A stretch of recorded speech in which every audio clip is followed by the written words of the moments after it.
"We're not funding this circus," my mom said, calm, cutting, final. My wedding plans, my future, all erased with one sentence. My sister didn't even blink. "Better luck next time," she added, smirking like it was a joke. Dad stayed silent the way he always did when she decided who I was allowed to be. I could have screamed. Instead, I said one word, understood, and walked out. They thought I'd break. They thought I'd crawl back like always. But 3 weeks later, when their world started to collapse, they finally learned what that word really meant. And it began with a single phone call. From the outside, my family looked like the kind people envied. Brick house, polished smiles. Sunday dinners no one dared miss, but inside every laugh came with a rule attached. My mother, Carol, built our lives on control how we spoke, dressed, dated, even what we dreamed. My father, Robert, followed her lead, the quiet echo behind every decision. And my sister, Shannon, she could do no wrong. When we were kids, I wanted to design dresses. I'd fill sketchbooks with fabrics and colors. One afternoon, Mom found my drawings, held them like evidence, then tossed them straight into the trash. "You're not wasting your life on fantasies," she said. My father just stood there nodding like he agreed. That day I learned silence could keep the peace. Years passed. I became what they wanted, an accountant, steady, safe. Shannon went to college for marketing, creative enough to sound respectable. When she opened her boutique, Mom threw her a party boasting about her daughter's vision. I remember watching them toast under string lights, Mom's pearls glinting as she said, "You've always had flair." Flair. The word still stings. Mine was never allowed. Then came Eric. I met him at a community fundraiser, the kind of event my parents called small-town nonsense. He worked for a nonprofit, mentoring kids, laughed too easily, asked real questions. With him, I felt seen not as a project, but as a person. The first time I brought him home, Mom's smile froze halfway. So she said, "What do you do?" when he explained, her lips curved into something polite but cold.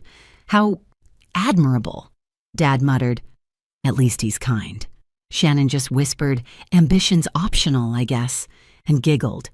For 3 years, Eric stood by me through their quiet judgment. We planned our wedding carefully, responsibly. The Ivy House, beautiful but modest, was our dream venue. We saved every dollar ourselves. When Mom offered to help, I thought maybe she'd changed. She said she wanted the best for me. I should have known better. That morning when she called me back to the house, I thought it was about flowers or catering, not war. The moment I walked in, I felt it, the tension, the silence before the blade. She stood by the fireplace, arms folded. Shannon sprawled across the couch, scrolling through her phone. Dad stared at the rug. "We're not funding this circus," Mom declared. "Better luck next time," Shannon added without looking up. The words hit like a slap, sharp, humiliating, deliberate. I felt heat rise behind my eyes, but I didn't let them see it. I straightened my back, nodded once, and said, "Understood." The room went still. Mom blinked, confused. Shannon smirked, sure I'd given up. But what they didn't know was that silence was no longer my surrender. The drive back to my apartment felt endless. The sky hung low, gray, and heavy, the kind that made the world look smaller. My phone buzzed the whole way, Eric calling, but I couldn't answer. I needed the quiet, the hum of the road to steady me. By the time I reached home, my hands had stopped shaking. Mostly. The invitations sat on my kitchen counter, cream paper gold trim, our names printed side by side. I stared at them for a long time before sweeping the whole stack into a box. It wasn't anger yet, just numbness. The kind that sits in your chest like a stone. Eric showed up that evening, his face worried but gentle. "What happened?" "They canceled it," I said, flatly. He blinked. "Canceled. They can't just—" "They did. Called the venue, the florist, everything. It's done." He stepped closer, searching my face. "Do you want me to go talk to them?" I shook my head. "No. This time it's my turn." Later that night, I found myself flipping through an old drawer. At the very bottom was my high school sketchbook, the one Mom had thrown away years ago. The edges were bent, pages smudged with pencil lines. Dresses, blazers, shoes, all the things I used to love before she told me not to. I traced one sketch with my finger and felt the burn of something I hadn't let myself feel in years. Defiance. The word understood echoed in my head. It used to mean surrender. It meant you win. But not this time. Not anymore. I thought about every understood I'd ever said when she chose my college major, when she said accounting was respectable, when she told me love should look like money and status. Every understood was a piece of me she'd taken. That night I wrote a list. Every account, every payment, every contract connected to the wedding. Something didn't feel right, too precise, too immediate. You don't cancel a full event that fast without preparation. I called the Ivy House the next morning. The coordinator hesitated before answering. "I'm sorry, Ms. Perry, but your mother already sent us your signed cancellation notice." What I asked. She paused. "It had your signature." The floor seemed to tilt beneath me. I thanked her, hung up, and stared at my reflection in the dark phone screen. Someone had forged my name. My family hadn't just canceled my wedding, they'd erased me from it entirely. I drove straight to Diane Cole's office the next morning. She'd been my company's attorney once, sharp and unshakable, the kind of woman who looked like she'd been born in a courtroom. When I told her what happened, she didn't gasp or frown, she just started writing. "Show me the paperwork," she said. I handed her every file I had, payments, invoices, the original contract for the Ivy House. Diane flipped through each page pen, tapping against the desk in steady rhythm. Then she froze. "This cancellation form," she murmured, holding it up. "That's not your handwriting." I leaned closer. My name was there, sprawled across the page in clumsy ink. My signature, but not. Diane looked up, her eyes sharp. "Someone forged it. And if they used your financial info to make payments, that's a crime." The word crime hit me like a cold slap. I wasn't just dealing with manipulation anymore. This was theft, deliberate, calculated. We spent hours combing through details, every transaction, every withdrawal from the wedding account. And that's when we saw thousands of dollars wired to Shannon Perry, Designs Her Boutique. Another trail led to my parents' credit card payments and home renovations. "They used your money to cover their debts," Diane said, "and I'll bet it gets worse." That night I sat in the dark with only my laptop screen lighting the room. I replayed every moment in my head, Mom's cold tone, Shannon's smirk, Dad's silence. It all clicked into place. The wedding wasn't just a power move. It was a cover-up. The next day, my phone rang. Uncle Stephen's name flashed across the screen. We hadn't spoken in months, but his voice was tight, uneasy. "Eleanor, there's something you need to know," he said. "It's about your grandfather's trust fund." I froze. "What about it?" "He set it up years ago. $250,000. It's yours, but it activates only when you marry. Your parents have been managing it and withdrawing from it." I checked the records myself. The air left my lungs. "You're saying they've been using the money for years," Stephen said softly. "Shannon's business, the house remodel, all from your trust. If you'd gotten married, it would have triggered a full audit. They had to stop it." I pressed a hand over my mouth. My own family hadn't just stolen from me. They'd destroyed my future to keep it hidden. After the call, I sat still for a long time. The anger came slowly, quietly, like a storm forming over still water. I opened my laptop, typed a message to Diane. "We're filing the case." Then I whispered to no one but myself. They wanted control. Now they'll get consequences. The courtroom smelled faintly of old paper and polished wood. Rows of strangers whispered behind me, the hum of air conditioning drowning out my heartbeat. I sat at the plaintiff's table beside Diane, my hands clasped so tightly my knuckles ached. Across the aisle, my family looked smaller than I remembered. Mom's hair was perfect as always, but her pearls didn't shine the same under fluorescent light. Dad's tie was crooked. Shannon scrolled on her phone until the bailiff told her to stop. When the judge entered, everyone stood. "Case number 4721. Perry versus Perry," the clerk announced. The words stung more than I'd expected. Diane began calmly. "Your Honor, this case involves the unauthorized use of my client's financial assets and a forged signature on legally binding documents. We intend to show that Eleanor Perry's parents and sister not only interfered with her wedding plans, but also misappropriated her inheritance." Mom leaned toward her attorney, whispering something sharp. She didn't like losing control of the story. Diane laid out everything: the forged cancellation form, the bank withdrawals, the payments funneled to Shannon's boutique. She passed copies to the judge, each page landing with a soft, deliberate slap. Then came the trust fund. Uncle Stephen took the stand, looking uneasy in his suit. My father, Eleanor's grandfather, set up a trust of $250,000 for her.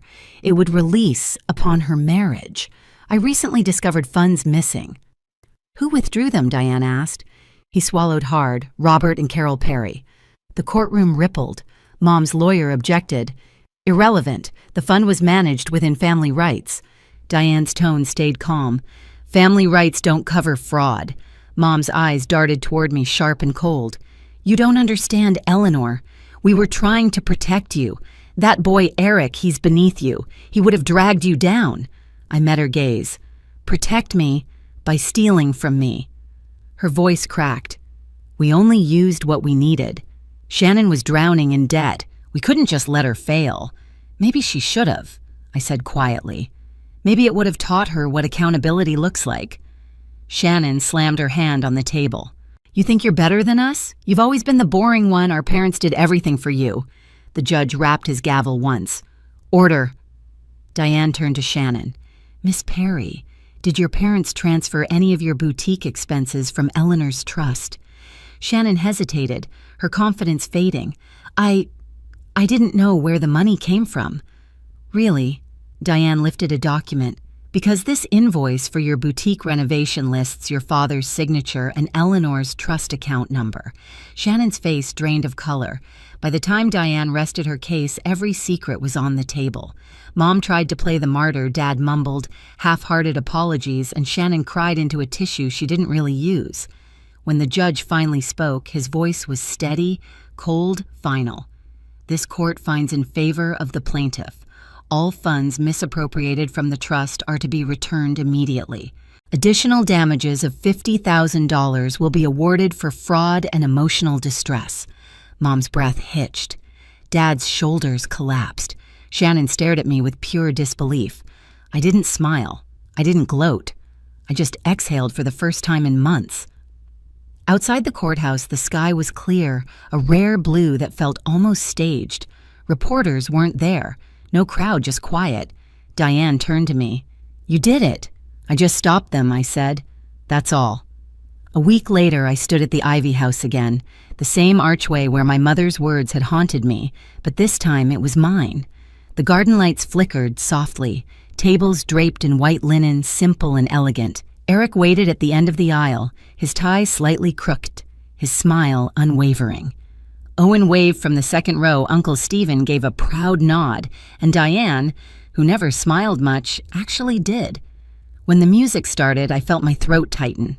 No mother adjusting my veil, no father walking me down the aisle, just me walking myself. Every step felt like reclaiming something stolen. As I reached Eric, he whispered, "You okay?" "I'm more than okay," I said and meant it. We said our vows quietly, not for show, not for anyone else. The officiant pronounced us husband and wife, and for a moment all I could hear was the wind through the ivy and the faint sound of laughter, real laughter. After the ceremony, I slipped away for a moment, standing beneath the same oak tree where I once cried after everything fell apart. I looked up at the lights and thought about how silence had become my weapon. My mother once called my wedding a circus. Now it was peace. Inside, music and warmth filled the air. Eric caught my hand and pulled me to dance. The world blurred faces, lights all of it. When the night ended, I wrote one last email. Simple, clean. Carol, Robert, Shannon. The court showed who you are. I wish you the best, but this is goodbye. I hovered for a second, then hit send. Outside, crickets hummed. Eric wrapped his arm around me, and for the first time in years, I felt free. A few weeks later, the calls began. First Mom, then Dad, then Shannon. Each one left a message that sounded the same: soft voices, forced apologies, a little tremble for sympathy. "We just want to talk, sweetheart. Can we meet just once?" Things got out of hand. I didn't answer. The phone buzzed on the counter while I folded laundry, cooked dinner, lived my life. Every vibration felt weaker than the last. Then came the voicemail that made me pause. Mom's voice, brittle and tired. "Your father lost his job. Shannon's boutique. It's gone. We're trying to start over. We need help." I I stared at the wall, not angry anymore, just hollow. They had taken enough.